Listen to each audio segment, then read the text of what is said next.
Justice and Attorney General of the Federation in Lagos is to re-strategize on ways to ensure effective and efficient justice delivery to indigent citizens and residents of rural areas. Since the coming into office of the present administration, it has been, the legal aid has never had it this good or so good. Their conditions of service have been looked into. Then there are other critical or thematic areas that the government is also looking into and have been assisting the Legal Aid Council, as we have heard from the Director General.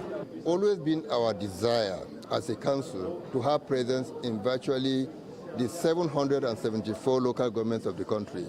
As you are all aware, we now have presence in the 36 states of the Federation. So our desire and ultimate goal is to have our offices located in the 774 local governments of the area. And again, what we do, since we cannot have lawyers, the preponderance, like we have said, the preponderance of lawyers are based in the cities. They are not in the rural areas. So what we do and what we try to do is to have paralegal services, to assist lawyers so that they could be able to assist indigent Nigerians who have issues with the law. Working in collaboration with the police, civil organizations and correctional centers, there are calls for more budgetary allocations for the council to enable it to carry out its functions properly. We have different types of professionals that they need to put in Legal Aid Council to assist a lot of people, because we still have a lot of community outreaches that they need to do. There are lots of areas that we have unrepresented people. I see them every day. I have a big sense that having the Legal Aid Council in all the 700 presence in all the 774 local government is indeed a reflection of some presence of the federal government at that level, and that would be a great support to the state, a great support to the people in the various states. We want to urge and also partner with the Legal Aid Council that your work is a work of passion. There are the unsung heroes in our administration and pursuit of access to justice. We're not saying, yes, certain inmates duly deserve their punishment, but above all, the rule of law must prevail, and an inmate is supposed to have his time in court. The 3-day program is expected to regenerate these lawyers into upholding the rule of law and ensuring that no one is left behind. Omoumi Okeo, LTV News. Now, traders in Ogba Central Market are calling on the state government to investigate the excessive electricity charges in the market complex by the administrator.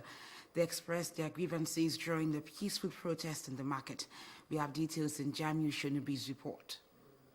Ogba Central Market on Wemco Road and Abiodun Jagun Street, usually known for its vibrant trading activities, has recently become a center of controversy over what they term as excessive electricity charges. Traders in the market are raising their voices against what they describe as exorbitant electricity bills imposed on them by the administrator of the market.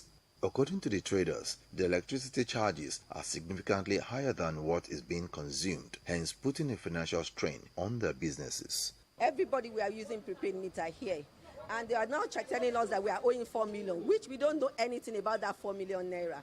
And the money they've been collecting from us is too much. From beginning, we are paying 125 naira, which is outrageous. Everybody, we are not even, before they are charging us 35, what's the Keja Electric was charging 35 naira. And they were charging us 125 naira here. And again, they just came up again, they're talking about, what is it called, Band A stuff. And we are not in Band A. They are charging us 250 naira. My house, Band A, I'm not paying more than like 207 for Band A. Here at the moment, is 250 we are being charged. So what the issue is in between is like we are being extorted. It's purely extortion.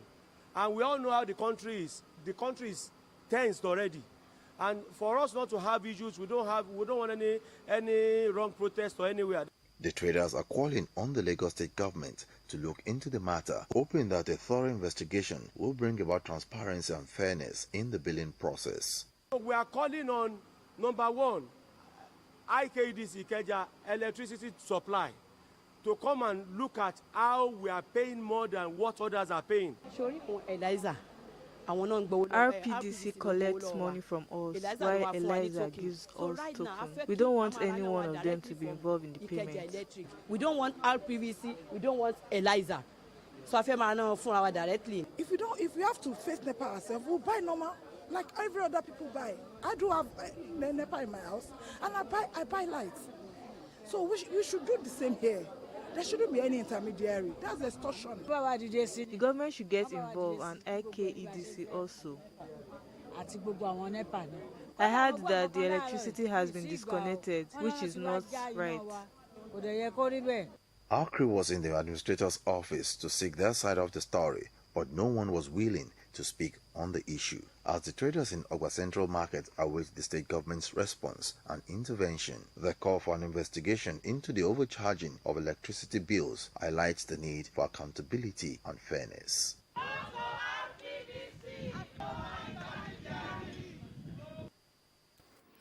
The Lagos State House of Assembly Committee on Budget and Economic Planning has commenced the mid-year budget performance review for various ministries, departments, and agencies.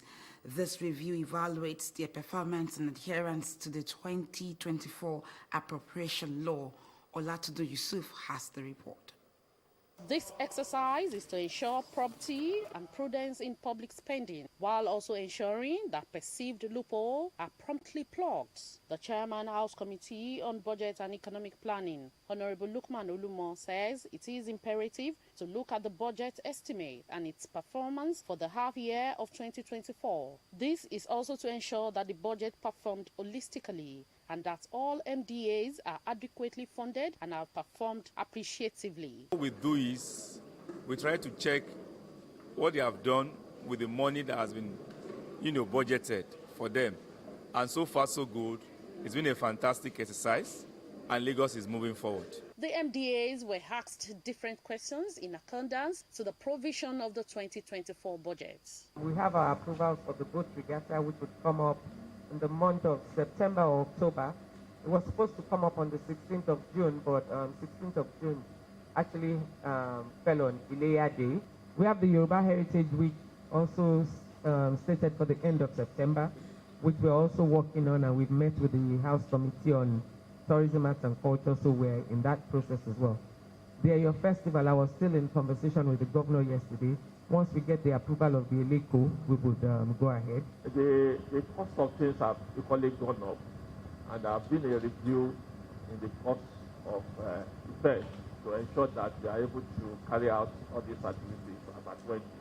And that's what made also expended that budget as you have seen.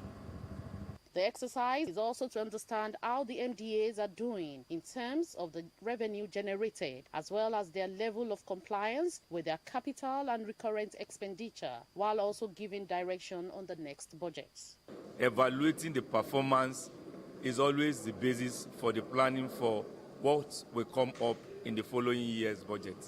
There are a lot of revelation, good ones, and the one that we need to work hard to ensure that the budget does not fail.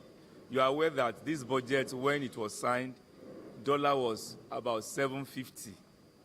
It was predicated on that premise. But now, you know what the dollar is saying, and you know what inflation has done. But so far, so good, the government of Lagos State has been able to keep to all the promises made on this budget.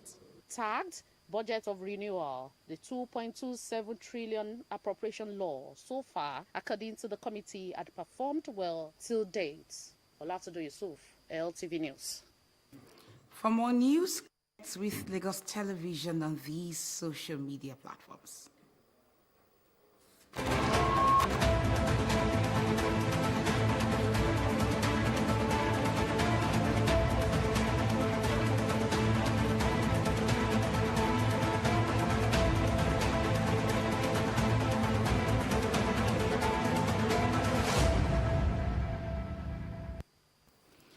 Many thanks for watching the news at 2. Please remember to call Lagos toll-free line 767 or 112 in case of emergencies.